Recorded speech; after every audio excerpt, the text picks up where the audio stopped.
क्या आपके साथ कभी ऐसा हुआ है कि आपने किसी से कुछ कहा हो या किसी को कुछ बोल दिया हो और बाद में आपको इस बात का पछतावा हुआ हो कि काश उस वक्त मैंने उसे ये ना बोला होता, या फिर कोई ऐसी दिल की बात जो नहीं बतानी थी वो बात आपने किसी के साथ शेयर कर दी हो और बाद में आपको रिग्रेट फील हो रहा हो, या फिर कोई कॉन्फ्लिक्ट सिचुएशन में ऐसा डिसीजन ले लिया हो जो शायद उस वक्त नहीं लेना था, और ऐसा एक बार नहीं बल्कि बार बार आपके साथ हो रहा है। तो इसका मतलब ये है कि आपके इमोशंस आपके ऊपर कुछ ज्यादा ही हावी है। ट्रेविस बियरबेरी, जो कि इमोशनल इंटेलिजेंस 2.0 बुक के ऑथर है, उन्होंने 5 लाख से भी ज्यादा लोगों पे स्टडी की और उनको ऑब्जर्व किया, और उस स्टडी में पाया गया कि सिर्फ 36% ही ऐसे लोग थे जो अपने इमोशंस को समझ के उन्हें पहचान पाते हैं। अभी इसका मतलब क्या हुआ?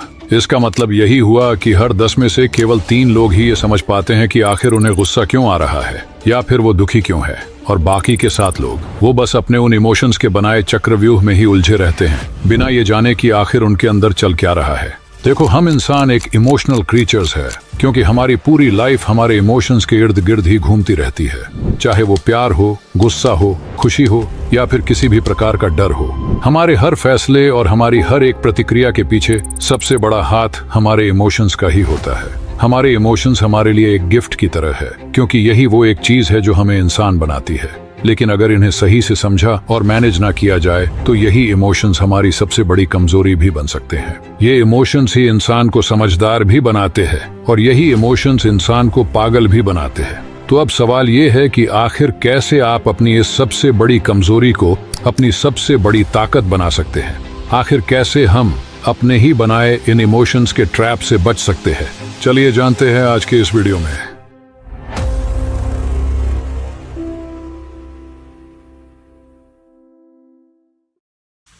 हमें बचपन से ही सिखाया गया है कि अच्छे नंबर लाओ, पढ़ाई में टॉप करो, फिर सफलता तुम्हारे कदम चूमेगी। यानी कि बचपन से ही हमारे इंटेलिजेंस कोशिएंट यानी कि IQ के ऊपर ज्यादा फोकस करवाया जाता है। लेकिन क्या सिर्फ हमारे IQ से हमारी जिंदगी के सारे सवाल हल हो जाते हैं? क्या सिर्फ तेज दिमाग से आप हर परेशानी का हल निकाल सकते हैं? शायद आपको ये सुनकर हैरानी हो, लेकिन रिसर्च कहती है कि हमारे जीवन में IQ का तो सिर्फ 20% ही रोल होता है। बाकी का 80% रोल तो हमारे EQ यानी इमोशनल क्वोशिएंट का होता है। IQ तो सिर्फ आपको एक अच्छा स्टूडेंट बनाता है, लेकिन EQ आपको एक अच्छा और समझदार इंसान बनाता है। और इमोशन को पहचान के उसे समझने की इसी स्किल को इमोशनल इंटेलिजेंस कहते हैं। तो देखो, जब से हमने इस दुनिया में जन्म लिया है तब से हमने कितने सारे इमोशंस महसूस किए हैं। खुशी, गुस्सा, डर, उदासी और न जाने ऐसे कितने सारे इमोशंस को हम अभी भी रोज महसूस करते हैं। और ये इमोशंस का सिलसिला तब तक चलते रहने वाला है जब तक हमारी जिंदगी का सफर खत्म नहीं हो जाता। लेकिन सवाल ये है कि हम इन इमोशंस के साथ करते क्या हैं? क्या हम इन इमोशंस के बहाव में बह जाते हैं या फिर इन्हें पहचान कर उन्हें समझने की कोशिश करते हैं?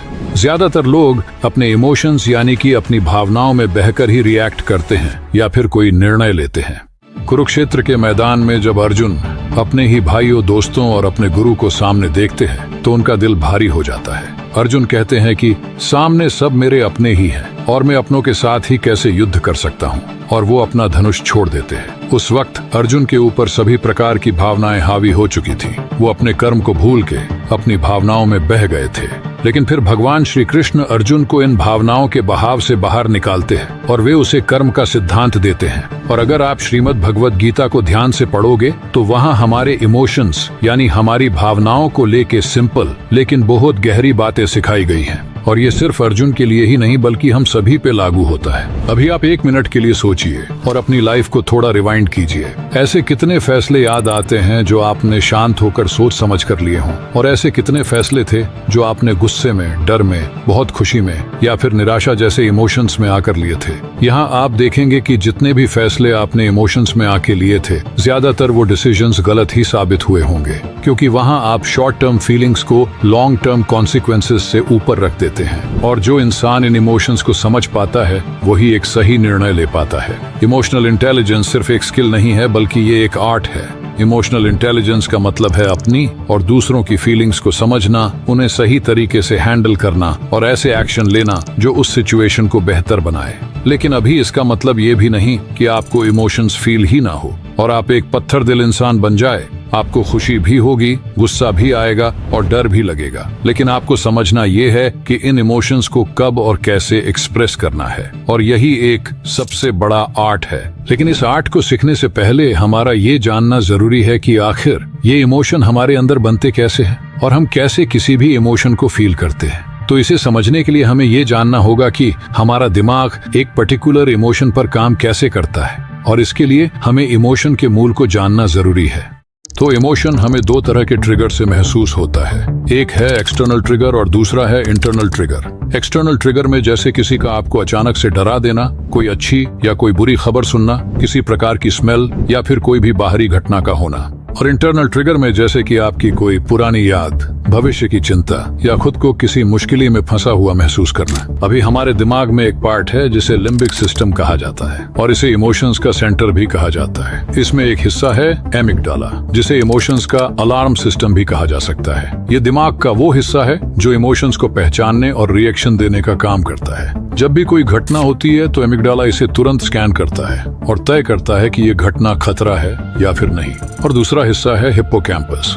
ये मेमोरी और इमोशंस के बीच संबंध बनाता है। हिप्पोकैम्पस इस बात का ध्यान रखता है कि आपने पहले इसी तरह की घटना पर कैसे रिएक्ट किया था। यह एमिगडाला को बताता है कि वर्तमान स्थिति पहले की किसी घटना से जुड़ी है या नहीं। फिर इसके बाद एमिगडाला द्वारा बनाया ये सिग्नल हमारे दिमाग के प्रीफ्रंटल कॉर्टेक्स के पास पहुंचता है। ये हमारे दिमाग का वो हिस्सा है जो लॉजिकल और रैशनल थिंकिंग का काम करता है। ये एमिगडाला द्वारा भेजे गए इमोशनल सिग्नल को प्रोसेस करता है और तय करता है कि हमारा रिएक्शन कैसा होना चाहिए। ये आपको सोचने की क्षमता देता है कि आपको गुस्सा करना चाहिए या फिर शांत रहना चाहिए। मतलब कि ये पार्ट हमारे इमोशंस को हमें फील करवाने का काम करता है, और फिर जैसा हम फील करते हैं उसके हिसाब से हमारा रिएक्शन या फिर एक्शन होता है। अभी जो ट्रिगर पॉइंट से लेके हमारे रिएक्शन तक की जो ये पूरी घटना बताई, वो बस कुछ ही मिली सेकेंड में हमारे दिमाग में होती है, जो हमें किसी इमोशन को फील करवाती है, और ये एक ऑटोमेटिक प्रोसेस है। इसके अलावा इमोशंस के दौरान हमारा दिमाग और शरीर कुछ खास केमिकल्स भी रिलीज करते हैं जो हमारे मूड और रिएक्शन को प्रभावित करते हैं, जैसे कि डोपामिन जो खुशी और प्लेजर का एहसास करवाते हैं, सेरोटोनिन जो हमारे मूड को स्थिर रखता है, एड्रेनालिन जो डर और गुस्से में बॉडी को अलर्ट करता है, कॉर्टिसोल जो तनाव के दौरान रिलीज होता है।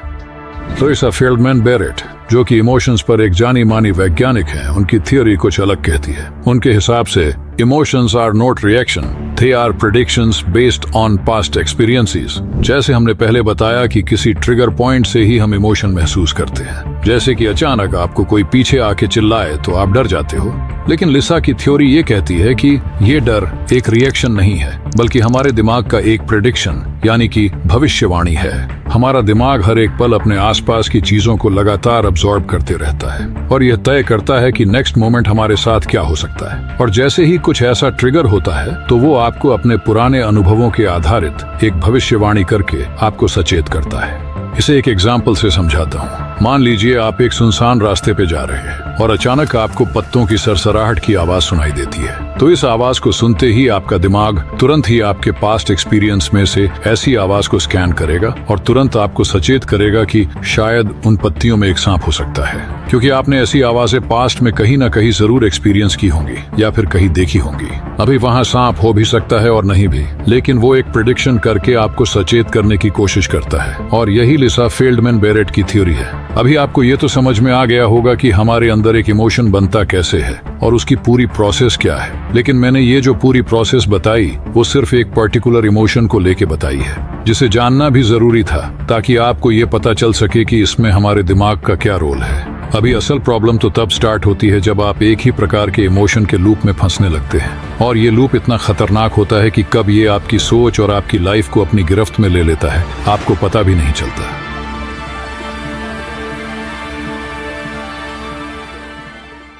मान लीजिए कि आप अपने दोस्तों के साथ किसी पार्टी में या किसी फंक्शन में जाते हो और वहां जाते ही आप सभी जिसने ये पार्टी रखी है उनसे मिलने पहुंचते हो। आपके सभी दोस्त उनसे मिलते हैं और मिलके हैंडशेक करते हैं, लेकिन जैसे ही आप हैंडशेक करने के लिए हाथ बढ़ाते हैं तो उनका ध्यान अचानक कहीं और चला जाता है और वो आपके आगे बढ़ाए हाथ को नहीं देखते। अभी वो तो ये नहीं देखते, लेकिन आपके दोस्त और बाकी के कुछ और लोग ये देख लेते हैं और उन्हें ऐसे आपके सामने देखते हुए आपको बहुत ही ज्यादा शर्मिंदगी महसूस होने लगती है। और आप जिस फॉर्म में पार्टी में आए थे उसकी जगह अभी आप पूरा लो फील करने लगते हैं। अभी आपको अजीब अजीब विचार आने लगेंगे कि मेरा तो कोई वैल्यू ही नहीं रहा, अभी बाकी लोग मेरे बारे में क्या सोचते होंगे, और ऐसे बहुत सारे विचार दिमाग में उठने लगते हैं। फिर घर आके भी आप उसी इंसिडेंट के बारे में सोचने लगते हैं और खुद को और ज्यादा लो फील करवाते हैं। और फिर अगले दिन आपको फिर से कहीं पार्टी में जाने का इनविटेशन मिलेगा तो आपका दिमाग तुरंत वही पल के बारे में सोचने लगेगा और आपको वहां जाने से मना कर देगा, जबकि असल में उस पार्टी में सामने वाले के दिमाग में आपके लिए कुछ भी नहीं होता। उसका ध्यान कहीं और होने की वजह से वो आपको भूल गया था, लेकिन आप उस एक शर्मिंदगी के इमोशन के लूप में ऐसे फंसते हैं कि आप अपना पूरा कॉन्फिडेंस ही खो बैठते हैं। तो देखो, हमारा दिमाग हर चीज को एक पैटर्न में डालना पसंद करता है और आपको हमेशा खतरों से बचाने की कोशिश करता है। जैसे ही उसे लगता है कि आप फिर से कोई ऐसी स्थिति में जा रहे हो जहां आपने बहुत अजीब या बुरा फील किया हो, तो तुरंत आपको रोकता है कि रुको, ये खतरा हो सकता है। अगर आप बार बार डर महसूस करते हो तो आपका दिमाग हर चीज में खतरा देखने लगता है। अगर आप हमेशा सैड रहते हो तो आपको खुशी के मौके कभी नजर ही नहीं आते, और शर्मिंदगी के लूप में फंसा इंसान हमेशा चुप और अकेला रहना ही पसंद करता है। और ऐसे एक नहीं बल्कि बहुत सारे इमोशंस होते हैं जिसके लूप में इंसान फंसा हुआ होता है, जो खुद को अपने ही बनाए इस पिंजरे में कैद कर लेता है। और ऐसा ही एक इमोशनल लूप है अटैचमेंट, यानी कि लगाव। जब कोई चीज या फिर कोई इंसान आपकी जिंदगी का हिस्सा बन जाता है तो वो पूरी तरह से आपके दिमाग पे हावी हो जाता है। फिर उसकी हर एक हरकत और हर एक एक्शन आपके इमोशंस को ट्रिगर करता है। अगर वो खुश है तो आप भी खुश रहते हो, जब उसके बिहेवियर में बदलाव होता है तो आप भी बेचैन होने लगते हो। जिसे आप प्यार कहते हो वो असल में एक बहुत बड़े इमोशंस का लूप होता है, और इस लूप में आप खुद की पहचान को भूल के उस चीज या उस इंसान पे निर्भर हो जाते हैं। अटैचमेंट में सबसे बड़ा इमोशन होता है डर का। डर इसी बात का कि वो कहीं आपसे दूर न चला जाए, और उसे अपने साथ जुड़े रखने के लिए आप इतनी सारी स्ट्रैटेजीज और इतनी एनर्जी को बर्बाद करते हैं जितनी आपने खुद को पहचानने में और खुद को बेटर बनाने में भी नहीं की। आप बस उस लूप में ही फंसे रहते हो। अगर आप अपने बारे में और अपने इमोशंस के बारे में पहले से ही थोड़े अवेयर रहोगे तो आप इस लूप में कभी नहीं फंसोगे। लेकिन अभी के समय में आपके इमोशंस लूप को और ज्यादा बढ़ाता है सोशल मीडिया। अभी इसको डिजाइन ही इस तरह से किया गया है कि वो बार बार हमारे एक ही प्रकार के इमोशंस को ट्रिगर करे और उन्हें बार बार रिपीट करे।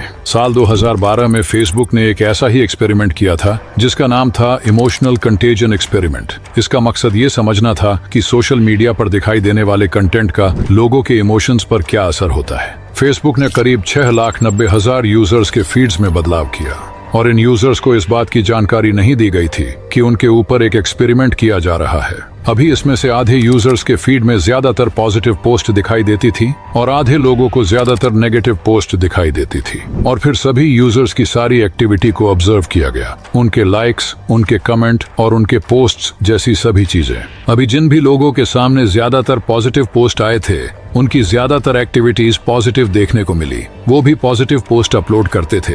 और जिन लोगों को ज्यादातर नेगेटिव पोस्ट्स आए थे वो खुद दुखी नजर आने लगे, उनके पोस्ट्स और उनकी कमेंट्स भी सैड और दुखी ही देखने को मिले। इसका मतलब ये हुआ कि सोशल मीडिया न सिर्फ आपके इमोशंस को बदल सकता है बल्कि ये आपके व्यवहार और आपके पूरे नजरिए को भी बदल कर रख देता है। सोशल मीडिया के अंदर इमोशंस एक वायरस की तरह फैलते हैं। हालांकि ये एक्सपेरिमेंट तो काफी विवादों में भी आया था। लोगों को बिना बताए ही उनके इमोशंस के साथ खेला गया था, जो कि इलीगल है। लेकिन अभी के टाइम में लीगल तरीके से सोशल मीडिया आपके इमोशंस के साथ खेलता है, और वो है एल्गोरिदम की वजह से। सोशल मीडिया का एल्गोरिदम इस प्रकार से डिजाइन है कि वो आपको एक ही प्रकार के इमोशंस के लूप में बनाए रखे। ये सोशल मीडिया कंपनियां, बड़े बड़े बिजनेस और बड़े बड़े नेता आपके भावनाओं को ही मैनिपुलेट करते हैं, और इमोशंस की वजह से ही आप उनके साथ जुड़ते हो। लेकिन अब सवाल ये है कि आखिर हम अपने इन इमोशंस के ट्रैप से बचे कैसे, और कैसे अपने इमोशंस को कंट्रोल करें। तो देखो, इमोशंस को कंट्रोल करना मतलब ये नहीं कि हम इमोशंस को दबा के रखें, बल्कि इमोशंस को समझ के उसे एक सही डायरेक्शन देना है। इमोशंस को मैनेज करने के 5 मुख्य पिलर हैं, और अगर आपने इन्हें अच्छे से समझ के अप्लाई करना शुरू कर दिया तो आप भी इस इमोशंस के चक्रव्यूह से बाहर निकल सकते हो। तो चलिए एक एक करके इन 5 पिलर को समझते हैं। सबसे पहला है सेल्फ अवेयरनेस। इमोशंस को कंट्रोल करने से पहले हमें इमोशंस को पहचानना आना चाहिए। कई बार हम सरफेस लेवल के इमोशंस पर फोकस करते हैं लेकिन उनकी गहराई तक नहीं जाते। कई बार हम दुखी, उदास या गुस्से में होते तो है, लेकिन उसके होने की जो असली वजह है वो हम जानते ही नहीं है। मान लो आप कोई कम्पिटिटिव एग्जाम की तैयारी कर रहे हो और एक दिन अचानक आपको एंजाइटी होना शुरू हो जाती है। आपको ये लगता है कि शायद ये एग्जाम के प्रेशर की वजह से हो रही है, लेकिन आप उस स्ट्रॉन्ग फीलिंग को समझ के उस इमोशंस को पहचानने की कोशिश करोगे तो शायद आप उसे मैनेज कर पाए। ऐसा भी हो सकता है कि ये एंजाइटी असल में एग्जाम के प्रेशर या उसके सिलेबस से नहीं है, बल्कि ये सोसाइटी के जजमेंट की वजह से हो रही हो। तो ऐसी स्थिति में आप पॉज करें और उसे ऑब्जर्व करें। एक मोमेंट ले और अपने आप से पूछे कि क्या मैं जो सोच रहा हूँ वो सच है या फिर वो सिर्फ एक इमेजिनेशन है। क्या ये सच में इतनी बड़ी बात है? अपने इमोशंस को समझने के लिए एक डीपर एनालिसिस करो और उसके रूट कॉज को फाइंड करने की कोशिश करो और ये सवाल पूछो कि क्या ये इमोशन मेरे किसी पास्ट एक्सपीरियंस से जुड़ा हुआ है और क्या ये डर सच में वैलिड है। उसके बाद लेबल योर इमोशंस, मतलब कि इमोशंस को नाम देना बहुत जरूरी है। जब आप उसे एक सही शब्द में आइडेंटिफाई करते हो तो ज्यादातर कंफ्यूजन कम हो जाता है। जैसे कि मैं एंजाइटी महसूस कर रहा हूँ क्योंकि मुझे सोसाइटी के जजमेंट से डर है।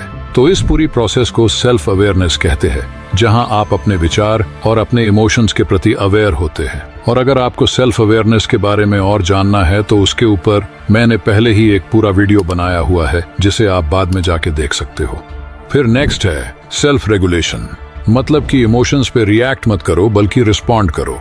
इमोशंस का असर तब सबसे ज्यादा होता है जब हम इम्पल्सिव रूप से उस पे रिएक्ट कर देते हैं, लेकिन जब हम एक छोटा पॉज लेते हैं तो ये हमारी क्लैरिटी और पर्सपेक्टिव को बदल देता है, जिससे हम एक बेहतर डिसीजंस ले पाते हैं। अगर आप रोड पर बाइक या गाड़ी लेके जा रहे हो और अचानक कोई आपके साइड में से ओवर स्पीड में ओवरटेक करके निकलता है तो तुरंत ही आपके मुंह से गाली निकल जाती है और हो सकता है वहां बड़ी बहस भी हो, लेकिन वहां आपने एक पॉज लेकर एक गहरी सांस लेके सोचा कि शायद वो कोई जल्दी में हो या फिर उसके ओवर स्पीड की कोई और वजह हो, तो यहाँ कामली आप उस इमोशंस को हैंडल कर पाते हैं। तो जब भी आप कोई आर्ग्यूमेंट या स्ट्रेसफुल सिचुएशन में हो और आपको कोई इम्पल्सिव इमोशन फील हो तो बीच में 3 सेकंड का पॉज ले और एक गहरी सांस ले, क्योंकि गहरी सांस आपकी नर्वस सिस्टम को शांत कर देता है। और फिर उस इमोशंस पे रिएक्ट नहीं बल्कि कामली रिस्पॉन्ड करे। और आपको कोई ऐसा इमोशन फील हो जो बहुत ही इम्पल्सिव हो और आपको इसे किसी से जताना ही है, तो आपको ये पता होना चाहिए कि उसको एक्सप्रेस करने की इंटेंसिटी यानी उसकी तीव्रता कितनी होनी चाहिए। मतलब कि आप उस इमोशन में पूरी तरह से बह मत जाइए। आपको ये पता होना चाहिए कि इसे कितनी मात्रा में जताना है, और ये आप सेल्फ रेगुलेशंस की प्रैक्टिस करके ही कर पाएंगे। नेक्स्ट है रिफ्रेम योर थॉट्स। तो देखो, हमारे इमोशंस का सबसे बड़ा असर हमारे थॉट्स यानी हमारे विचारों पर होता है, और नेगेटिव थॉट्स हमें ओवरवेल्म कर सकते हैं। लेकिन अगर आप उन्हें रिफ्रेम करने लगते हैं तो वो आपको एक क्लैरिटी के साथ पॉजिटिविटी की तरफ लेकर जाते हैं। ये स्किल न सिर्फ आपके इमोशंस को मैनेज करती है, बल्कि ये आपके पूरे परसेप्टिव को बदल कर रख सकती है। रिफ्रेम का मतलब है किसी भी नेगेटिव थॉट को कंस्ट्रक्टिव और एम्पावरिंग पर्सपेक्टिव में बदलना। मान लो आपको एग्जाम में कम मार्क्स मिले हैं, तो इस थॉट को मुझे एग्जाम में कम मार्क्स मिले, इसकी जगह ये मार्क्स मेरी कमजोरी दिखा रहे हैं जो मैं आगे सुधार सकता हूँ, इससे रिफ्रेम करें। कई बार हम ओवरथिंक करके किसी भी सिचुएशंस को अननेसेसरीली नेगेटिव बना लेते हैं। खुद से ये सवाल पूछे कि क्या मैं बिना कोई फैक्ट्स के असम्पशन बना रहा हूँ, या फिर क्या मैं वर्स्ट केस सिनारियो पे ज्यादा फोकस कर रहा हूँ। थॉट्स को रिफ्रेम करना बहुत ही जरूरी है। इसके साथ आप ग्रेटिट्यूड की प्रैक्टिस करना शुरू कर दें। हर सिचुएशन में थैंकफुल होने की वजह ढूंढे। इसके लिए आप दिन के अंत में आपके कोई ऐसे थॉट को पकड़े जो नेगेटिव हो और उसे रिफ्रेम करने की कोशिश करें, और पूरे दिन में आपके साथ हुई 3 ऐसी चीजें लिखें जिनके लिए आप थैंकफुल हो। ये प्रोसेस आपको हर सिचुएशन में एक नया पर्सपेक्टिव देता है, जिससे आप हर सिचुएशन को अलग अलग नजरिए से देख पाएंगे। अगला है सेट योर इमोशनल बाउंड्रीज। देखो, हर इमोशन को फील करना इंसान का नेचर है, लेकिन अगर आप हर इमोशन को अपने ऊपर हावी होने देंगे तो वो आपकी मानसिक स्वास्थ्य पर बुरा असर डाल सकता है। जैसे कि अगर हर कोई आपके पास आके उसकी प्रॉब्लम शेयर कर रहा है और आप हर किसी के प्रॉब्लम के सॉल्यूशन ढूंढ के उनकी मदद करने की कोशिश करते हैं, लेकिन आपको ये पता नहीं होता कि आप उन सभी की नेगेटिविटी को अब्सॉर्ब कर रहे हैं। इससे आप धीरे धीरे एंग्शियस और ड्रेन्ड महसूस होने लगते हैं और आप अपनी खुद की प्रायोरिटीज को भी इग्नोर करने लगते हैं। दूसरों की परेशानियों में उनकी मदद करना सही है, लेकिन ध्यान रहे कि वहाँ आपकी मानसिक स्वास्थ्य तो खराब नहीं हो रही। तो इससे बचने के लिए सबसे बेस्ट एक ही रास्ता है, पोलाइट तरीके से सामने वाले को ना कहना। आपको ना कहना सीखना होगा। देखो, आप हर किसी को खुश नहीं कर सकते। सबसे पहले अपने मानसिक शांति को प्रायोरिटी देना सीखे। दूसरों की बातें सुने, लेकिन उनकी नेगेटिविटी को अपने ऊपर हावी मत होने दे। और अपनी इस इमोशनल बाउंड्रीज को लोगों से रिस्पेक्टफुली कम्युनिकेट करना सीखे। और अपने आप से ये पूछे कि ऐसी कौन सी बातें हैं जो मुझे मानसिक रूप से थका देती है और मैं किस हद तक दूसरों की मदद कर सकता हूँ। जब आप सेल्फ अवेयर होंगे तो आप अपनी इमोशनल बाउंड्रीज को भी समझ पाएंगे। दूसरों की प्रॉब्लम को अपनी जिंदगी का हिस्सा मत बनाओ। पांचवा और आखिरी है एम्पैथी। एम्पैथी का मतलब है किसी और के इमोशंस और पर्सपेक्टिव को समझना और महसूस करना। ये एक ऐसी स्किल है जो आपको दूसरों के फीलिंग्स और उनकी सिचुएशन को बेहतर तरीके से समझने में मदद करती है। एम्पैथी का मतलब सिंपैथी से अलग है। सिंपैथी में आप सिर्फ किसी के लिए दुख महसूस करते हो, जबकि एम्पैथी में आप उनकी जगह खुद को रखकर उनकी भावनाओं को गहराई से समझते हो। मान लो आपका कोई करीबी दोस्त है और आप जब उसे कॉल करते हैं तो वो आपका कॉल नहीं उठाता, आपके मैसेजेस को भी इग्नोर कर रहा है। तो ऐसे में लगता है कि शायद वो आपको जानबूझकर इग्नोर कर रहा है। लेकिन ऐसे टाइम में अगर आप अपने ईगो को साइड में रखकर उसके सिचुएशन को समझने की कोशिश करेंगे और उसकी जगह खुद को रख के देखेंगे तो शायद आपको एक अलग पर्सपेक्टिव मिल सकता है। हो सकता है वो कोई परेशानी में हो या वो कुछ इंपॉर्टेंट काम में बिजी हो। बाद में आप उसे आराम से मिले और उसे पूछे कि क्या तुम ठीक हो या घर पर सब कुछ ठीक है। उससे वो आपके साथ अपनी फीलिंग शेयर कर सकेगा। एम्पैथी में हमें एक्टिव लिसनर बनना पड़ता है। उसके लिए सामने वाले की बातों को ध्यान से सुनना पड़ता है। इंटरप्ट किए बिना पहले सामने वाले की पूरी बात को सुने, चाहे वो गुस्से में हो या उदास। उसकी जगह आप खुद को महसूस करने की कोशिश करें। एम्पैथी आपके रिलेशंस को मजबूत बनाती है और जितनी भी मिसअंडरस्टैंडिंग होती है उन्हें खत्म करती है। आपको एक बेटर लिसनर और बेटर कम्युनिकेटर बनाने में मदद करती है। इमोशनल इंटेलिजेंस में एम्पैथी बहुत जरूरी है। देखो, हर झगड़े और हर एक सिचुएशन के पीछे एक स्टोरी होती है और एम्पैथी वो लेंस है जो उस स्टोरी को साफ साफ दिखा पाता है। तो ये 5 चीजें हैं जो आपको एक इमोशनल इंटेलिजेंट पर्सन बनने में मदद करती है। और ये न केवल आपको अपने इमोशंस को बेहतर तरीके से समझने और मैनेज करने में मदद करती है, बल्कि आपका डिसीजन मेकिंग, रिलेशनशिप्स और आपकी ओवरऑल वेल बीइंग को भी सकारात्मक रूप से प्रभावित करती है। और इसके अलावा कुछ छोटे छोटे एक्शनेबल स्टेप्स है जिसे आप अपने डेली रूटीन में शामिल करें। जैसे सोशल मीडिया डिटॉक्स, यानी दिन में 2 से 3 घंटे ऐसे निकालें जहां मोबाइल और सोशल मीडिया से दूर रहना है। दिन में 2 वक्त 15 से 20 मिनट का मेडिटेशन का समय निकालें। फिर ग्रैटिट्यूड की प्रैक्टिस करें और खुद की एक डायरी बनाएं। उसमें अपने दिन की जो भी सही और बुरी बातें हुई हैं, आपने आज कौन से डिसीजंस लिए, आप किस इमोशंस पे ज्यादा ट्रिगर हुए थे, उनको नोट करो। ये सब आदतें न केवल आपको सेल्फ अवेयर बनाएगी, बल्कि आपको अपने थॉट पैटर्न्स को समझने और उनमें सुधार करने में भी मदद करेगी। धीरे धीरे आप देखेंगे कि आपके रिएक्शन और डिसीजन पहले की तुलना में ज्यादा थॉटफुल हो गए हैं। इमोशनल इंटेलिजेंस कोई स्किल नहीं, बल्कि एक माइंडसेट है। इसे अपनाने का मतलब है अपनी लाइफ को अपने टर्म्स पर जीना। तो आज ही से अपने इमोशंस को इग्नोर नहीं, बल्कि उन्हें मैनेज कैसे करना है वो सीखना शुरू कर दो, क्योंकि ये इमोशंस ही आपकी सबसे बड़ी ताकत भी है और यही आपकी सबसे बड़ी कमजोरी भी। इस वीडियो को अपने उस इमोशनल दोस्त के साथ शेयर करें जिसे इसकी बहुत ही ज्यादा जरूरत है। और ऐसे ही और वैल्यूएबल वीडियो को देखने के लिए हमारी चैनल को सब्सक्राइब करना बिल्कुल ना भूले। तो मिलते हैं अगले वीडियो में। धन्यवाद।